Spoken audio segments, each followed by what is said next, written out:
He said these words. He said, if you had only known this time, இந்த நேரத்தை நீங்கள் அறிந்திருப்பீர்களானால், that this was your day. இது உங்கள் நேரம் என்று அறிந்திருப்பீர்கள்.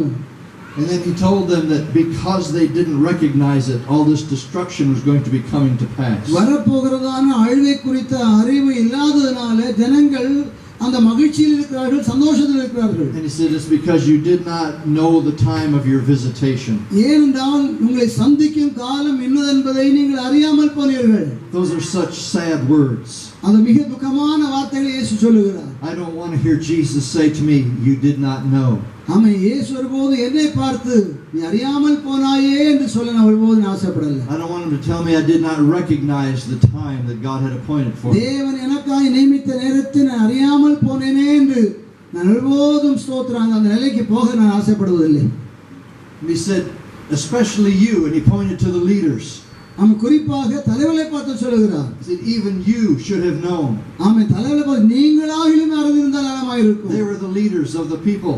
ஏனென்றால் அவர்கள் அன்றைக்கு ஜனங்களுடைய தலைவர்களாக இருந்தார்கள். They were supposed to be teaching them the things of God. தேவனுடைய காரியங்களை குறித்து அவர்கள் கற்றுக் கொடுக்கிறவர்களாக காணப்பட்ட ஆசாரியர்கள் அல்ல. But instead of recognizing God's moment, ஆனால் தேவனுடைய நேரத்தை புரிந்து கொள்வதற்கு பதிலாக they didn't recognize what God was doing at that specific time for அந்த them. குறிப்பிட்ட நேரத்தில் அவர்களுக்காக தேவன் என்ன செய்கிறார் என்பதை அவர்கள் அறியாமல் போனார்கள். Instead they were focused on their own desires. ஆனால் அந்த நேரத்தில் அவர்களோ தங்கள் சொந்த ஆசைகளை தான் கவனித்திருந்தார்கள். I mean, we know they were looking for their Messiah. ஆமென். நமக்கு தெரியும் அவர்களுடைய மேசியாவை தான் எதிர்பார்த்து காத்திருந்தார்கள். They all knew the prophecies. அவர்கள் எல்லாருக்கும் தீர்க்கதரிசனங்கள் தெரியும். They were looking for a national leader who would rescue them from the Roman occupation. ரோம அடிமைத்தனத்திலிருந்து தம்மை விடுவித்து கொண்டு வரக்கூடிய தேசியமான ஒரு தலைவர் வருவார் என்று எதிர்பார்த்து காத்திருக்கிறார்கள். But Jesus came to reveal instead the heart of the Father for them. ஆனால் இயேசுவோ வந்து அந்த காரியம் செய்வதற்கு பதிலாக பிதாவின் இதயத்தை வெளிப்படுத்துகிறார். To pour out the Father's love. பிதாவின் அன்பை வெளிப்படுத்துகிறார். And through that love to show them their need for a savior. ஆமென். அவர்களுக்கு இரட்சகர் தேவை என்பதை அந்த இயேசு அங்கே வெளிப்படுத்துகிறார். But they were so self-righteous, ஆனால் அவர்கள் எல்லாரும் சுயநீதியுள்ளவர்களாக காணப்பட்டார்கள். relying on their keeping of the religious laws. தங்கள் சட்ட பிரகாரமான மத சட்டங்களுக்கு அதிக செய்ய கொடுத்தார்கள். Knowing that they specifically kept all the rituals. வாழ்க்கையில் இருக்கிற எல்லா முறைமைகள் சடங்குகளும் சரியாய் செய்யப்பட வேண்டும் விரும்பினார்கள். They didn't recognize their need for a savior. அவர்களுக்கு இரட்சகர் தேவை என்றான அந்த காரியத்தை உணராமல் போய்விட்டார்கள். So they did not recognize their kairos moment. எனவே அவளுக்கு கொடுக்கப்பட்ட அந்த குறிப்பிட்ட கைரோஸ் மொமெண்ட், அதாவது குறிப்பிட்ட அந்த வேளையை அறியாமல் போனார்கள். In fact, you know, in Matthew 16, Jesus called these same leaders hypocrites. மத்தேயு சுவிசேஷம் 16ஆம் அதிகாரத்தில் இயேசு இந்த தலைவர்களை ஸ்தோத்திரம். He says, you look at the sky, and if it's red at night, or if it's red in the morning, you can tell whether you're going to have a good day or a bad day.